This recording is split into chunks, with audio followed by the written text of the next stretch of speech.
It's the In Wheel Time Car Talk Show. Coming up, Randy Borcharding with PaintHouse. Conrad has This Week in Auto History, and we'll get you caught up on stories making car news this week. Howdy, along with Mike Out of This World Mars, King Conrad DeLong. We always need more Jeff Zeke, and I'm Don Armstrong. Glad you could join us. Let's go right away. Let's just get into it. Randy Borcharding, good morning to you. Where are your glasses? Where are your sunglasses? Howdy, fellas. Actually, they're those transitions that go dark, and I just figured I wasn't going to wear them. Because of that beautiful face of yours. That's it, isn't it?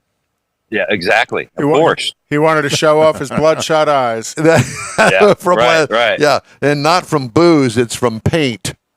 That's Probably. Possibly. Randy, it's good to see you, my friend, and I hope things are well out there. We won't try to keep you out in the sun too long because we wanted to talk to you about this new hauler that's behind you. And I was asking the boys before we joined you this morning, what is ATC? Is that a company? Aluminum Trailer Company, yes. Aluminum Trailer Company, okay. So he's close. You were. I got the company part. Yep, you got that. Yeah. 1 out of 3 ain't bad. And I guess before we talk about that, we need to make an apology to you. Oh boy! Because apparently, Mr. Mars, in his big fat thumbs, called Randy Borcharding at PaintHouse. Now we know that you probably you think you're the first. We know that you have a past history, but we didn't know you back then. All we know is PaintHouse, but Mars apparently knows you from way back when. Well, we've been friends a while. I'll just put it that way. Good answer. And now you're sleeping with the goat. We saw the pictures before you came on. Good old Sticky Pages Michael. Oh, that's it. Yeah. Well, I know that you've got some great news, and we want to see the ATC hauler. Now, you used to have an ATC, well, at least another hauler, and you lived in it for a while. And we did, and we loved it. We actually would like to do it again someday. Right now, this is more of a car hauler, where that was a toy hauler, meaning it had less garage, a little more living space, where this is mainly garage with some light living space. Yeah, kind of like one of those haulers on the drag racing tour where just the very front, 15, 20 feet is for the office, and the rest of it is the garage. And tools. This is even lighter than that, we'll call it. I'll just put it that way. It's meant for, I'm going to switch the camera here. Rolling down the highway, instead of getting a $200 hotel room and leaving an expensive car out in the parking lot, I can sleep in this thing and then keep going. So it's not something you'd ever live in. However, you can be comfortable enough and get up and keep rolling. Well, and this is also a fifth wheel, so you've got to tow it with something like a truck. So what are you towing it with? It's a gooseneck. I tow it with a F350 dually 2022. One of the interesting things I'll show you real quick while we're out here is this Gen Y hitch. I don't know if y'all seen these. What is that? It's riding on, these are torsion axle pieces with the rubber inserts, and that hitch just kind of floats on the axle. Really takes the harshness out of towing these things. Really comfortable. When did they come out with that? What a great idea! They've been out for a few years, and they do them all the way from bumper pulls up to true fifth wheels. So it's a neat add-on, if you will. It's just a bolt-on thing, and I can tell you there's a difference in the ride because I've towed a lot of these boxes.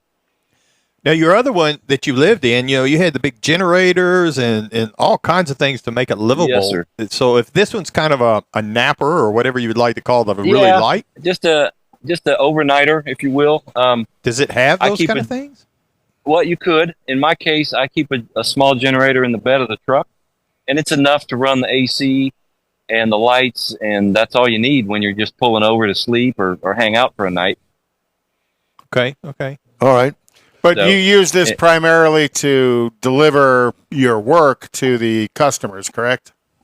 Yes, this would be for hauling cars to and from places, whether it's a show, upholstery shop, another shop. But we have a car up in Michigan that a buddy's helping us with the electrical, so getting it to and from him, that kind of thing. And it's a bit, well, it's quite a bit more mobile than the big live-in one we used to have. So you can grab it and go without having to unhitch your life, essentially. How many feet is that thing? This is 40. 40 foot. We had that. Yeah, I'm going to walk you around the side here. Got 2 storage boxes up front. Nothing revolutionary there. This side entry door is really neat. I'll lift it up for you. Bear with me here while I reach out for it. Oh, cool. That's big too.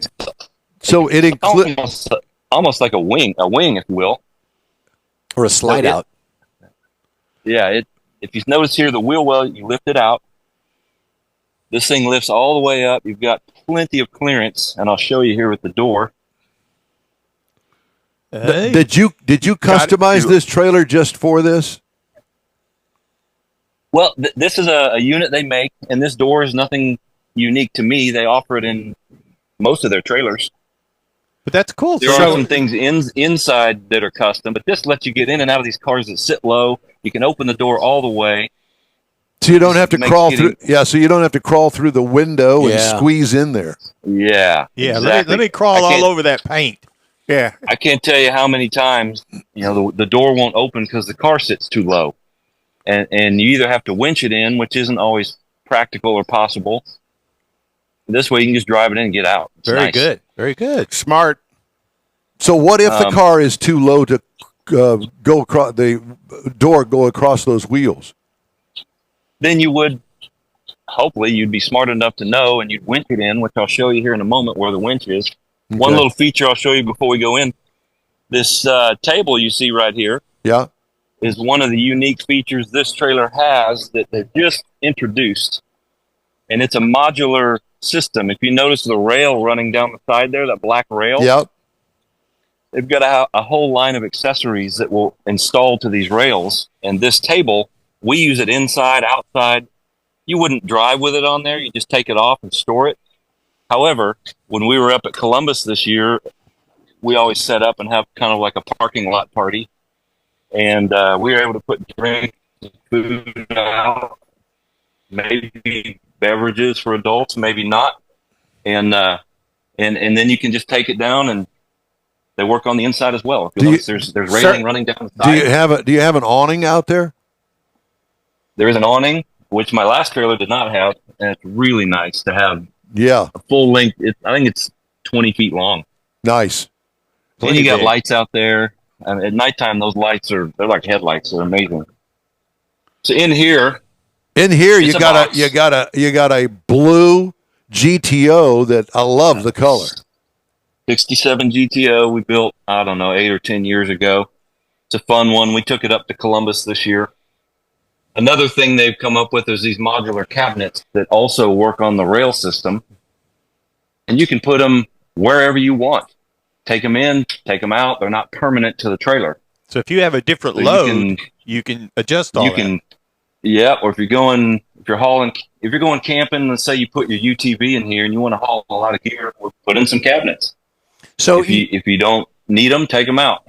So did you pick this up off the lot, or did you order it custom for your needs? We had it built. This is the first one demonstrating this new rail system, which they will have a complete line of accessories, right?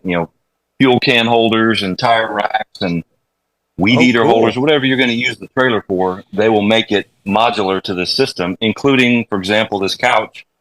It's attached to the lower rail right over there. It lays out flat like a couch, like a bed. It sits like a couch, or it'll fold up flat against the wall and get out of the way. Or you can just take it out, which is nice. So nothing is permanent, which I can appreciate. And you got your typical up front deck area. And I put the spare up there and keep chairs and things up front. So one of the things I added, go ahead, I'm sorry. No, go ahead. I added a bathroom to this one, which if you drive as much as I do, you appreciate having your own restroom. So it's got the sink and the cabinet and water and the toilet, and Not a shower, but beyond that, it's nice to have my own restroom. Jen particularly appreciates that. Yep. Yeah, because there aren't enough Buc-ee's in this world. Indeed, but they are going everywhere, I'll tell you. I've seen them up all the way up to Kentucky, the Kentucky Buc-ee. So I was going to ask you, Andy. So the couch that folds out like a bed, is that your sleeping area? I've used it that way, and I've also keep an air mattress up in the front here that I can just blow up and sleep on that. Okay, yeah, that looked like it might be a little more comfortable if you had something up there. That's the reason I was asking. But yeah. So it's got air conditioning.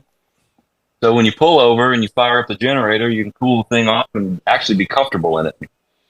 And the AC is enough to cool it in 100-degree heat.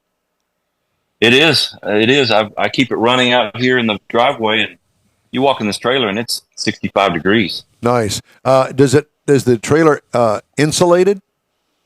It is. We ordered it that way. We've got another spare tire well here, so I keep 2 spares. I've learned the hard way. 1 spare is never enough. It's got the winch in the floor, Bluetooth controlled. You can put that door down and just have a nice flat floor, and the winch is not in the way. nice. And then we put in a small refrigerator, which via an inverter, which is controlled, I think that's funny, which is controlled by the inverter panel here. And when the truck is plugged in and you're driving, that refrigerator is cooling. Oh, okay. And then we display our colors when we go to shows. So we made this board that mounts to the door. We can hang some of our custom colors on display. It's got a heater. What else? It's essentially it's a big white box, but it's a really, really nice big white box. So you went to the color board there. What kind of new colors are you working on this time? Right now, I'm working on a gold for Andy Leach up in I just went blank, Nebraska. And we're doing a 33 Pontiac that we'll do a custom gold for his project. And that's the current experiment, if you will, science experiment. Very cool. Yeah, you're talking about the color. Yeah. The color. Well, the color grabbed my eye right away. Mm-hmm. Yeah. So the gold is not on the board. It's in the mixing room under wraps right now. I haven't figured it out yet. I'm still Top secret. tweaking it. Yeah. And is that a fluorescent orange that you've got in there? It's kind of my version of Hugger Orange, but I put some pearl in it, so it's got a little more pop to it. It looks retro, like on a Camaro or a Pontiac, whatever that color would have been on, but yet when you get close to it, it's got a little something extra. We can see that something extra is popping right out of that board. Mm-hmm. Well, I hope you see it cleanly, because sometimes these devices don't show color very well. What are you working on in the shop? Oh, let's see. The current one we're almost done with is a 72 Ranchero, 351 Cleveland. We put in a 5-speed. What else did we do to it? Air, vintage air, new wiring harness, all that kind of stuff. That just kind of the standard fare in the hot rod world these days. So all that stuff works so well. What you should do it, and it makes it more fun to drive. A different Ranchero than what you brought to SEMA a couple of years ago? Correct. That was a 71. The one we're doing now is a 72, and it's more of a survivor car. The paint on it's original. The stripes are still on it. It was an original 351 HO. 351, yeah. It was a Ranchero GT originally. So it was the real deal. Do you have any competitions coming up? Let's see. There's a show in Nashville. Bobby Alloway's putting it on. I'm trying to remember the name right now. It's the first inaugural show, and I'm going blank. But it's going to be a really neat deal. And then SEMA, of course, comes up in early November. Are you taking something? Is that where the Ranchero's going, to SEMA? No, it's not really what I'd call a SEMA car. We'll just have fun and drive that one.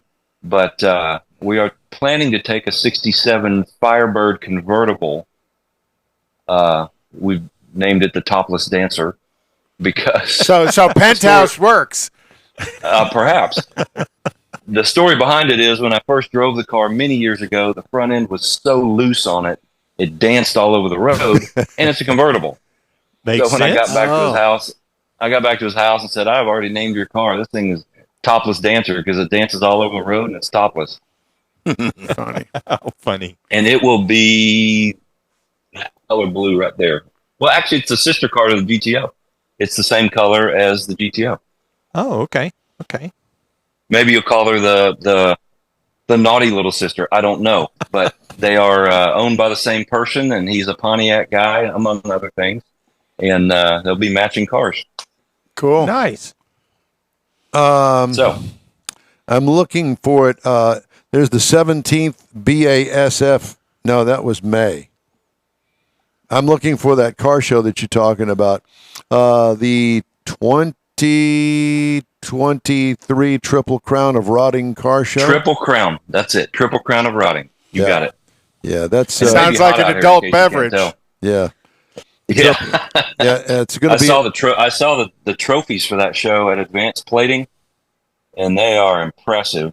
In addition to the winners, all get, I think there's 6 custom Gibson guitars that are part Wow. of the Very cool. the prizes you can win. So they really put a lot of thought into it, and it's going to be a neat deal. Bobby used to put on what was called Shades of the Past over in Pigeon Forge at Dollywood. Yeah. I remember that. Never made And it. it was another really fun show. I don't know if their lease ran out or what happened, but they've now moved it to Nashville, and I believe it's at the racetrack, so it'll be a nice venue. Oh, wow. Yeah. You don't have the air conditioner on in there, do you? No, I don't. It was kind of noisy. So I shut it off. But now you get to see me sweat. Yeah. So, are you going to go for the Street Rod of the Year award? That was in Columbus 2 weeks ago, and we didn't bring a street rod, so. What it says here, Triple Crown of Rotting, September 8th and 9th, 2023 at the Nashville Super Speedway. Their street rod. Yeah, they are doing one. If we bring anything, it would fall more into the muscle car category. So, hot rod, perhaps. I'm not sure what they called their awards, but I think they've divided it into trucks, street rods, and hot rods, just to kind of define the categories. Right. Well, Well- good luck to you in whatever category Well, you thanks. enter in. By the way, Well, how's the head of the household and the PaintHouse garage? How is she doing? the brains and the looks, Jen. Yes. She's awesome. I invited her to be on this thing, and she declined, probably because of the heat, and I don't blame her. She's But, still doing her podcast? It's on hold, but it's going to be revamped here and become an active thing pretty soon. Well, good. So she's going to want to interview you guys. Well, that's fine. Oh, And boy. Happy maybe to help. maybe Oh, we're boy. going to do a simulcast. Yeah. Yeah, We'll do a simulcast of that. Okay. Well, Randy, it's That would be always fun. Yeah, it will. It's always great to talk to you. Please give Jen our love, and you guys take care up there. Thanks for the tour this morning. We truly appreciate it, and congratulations on that hauler, man. That's really something. I love that Yeah. lift up side door. What a great idea that is. Yeah, it's again, it's super useful, and I always felt like they would be a leaking point for dirt and water, but this one has not had that issue at all.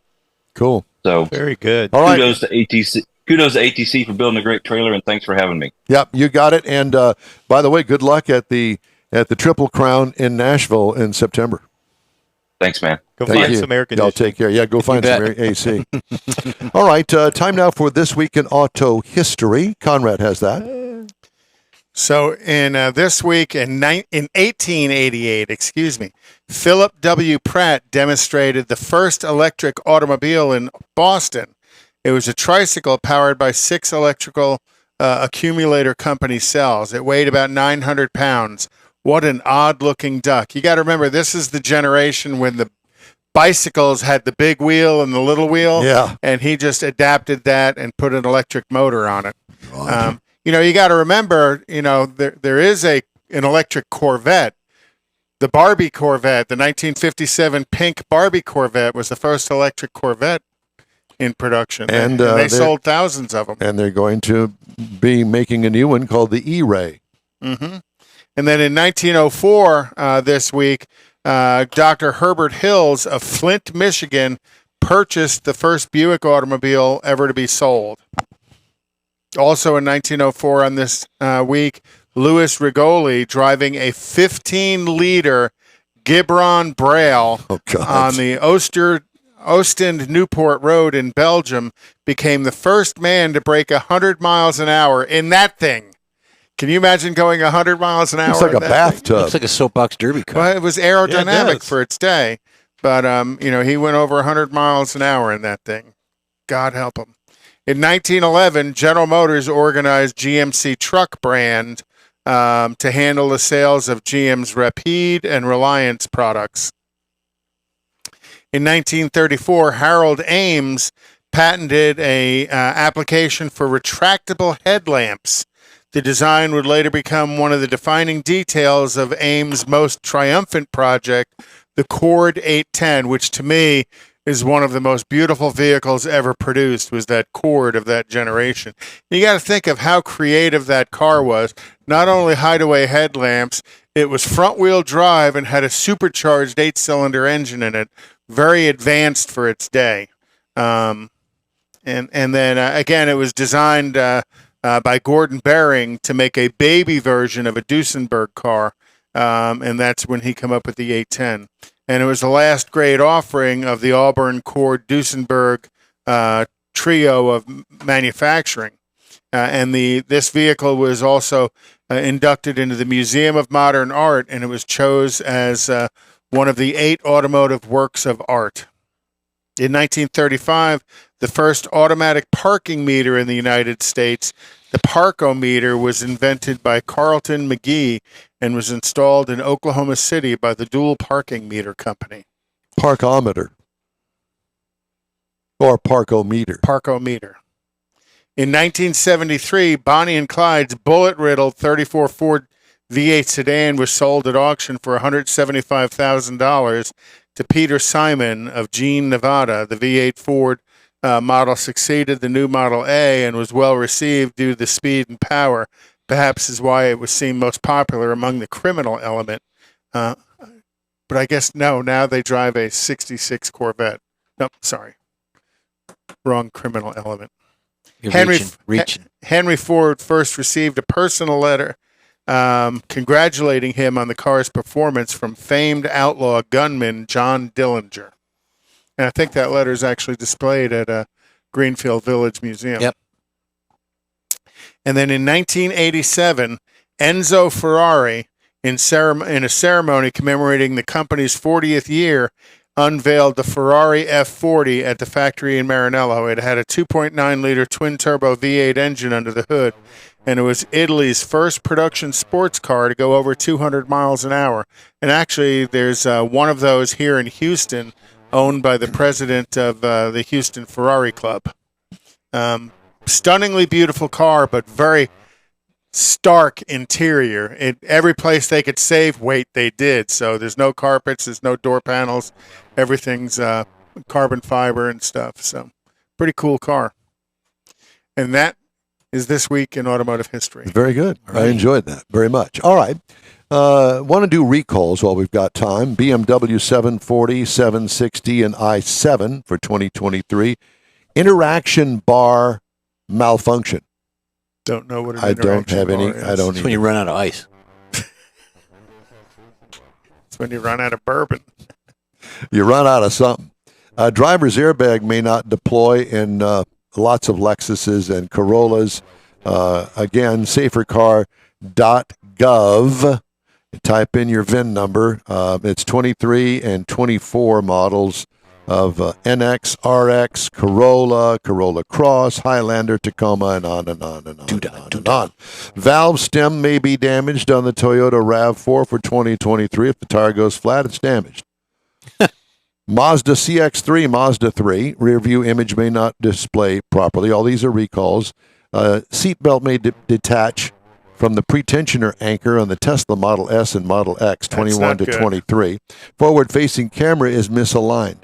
If you're looking at the side of the car from inside on the screen, then it's misaligned. For 2023, those Tesla models, S, X, and Y. Like we said earlier in one of the earlier interviews, there's so many cameras on today's cars. It's amazing. Unintended acceleration on the Nissan Leaf for 2018 to 2023.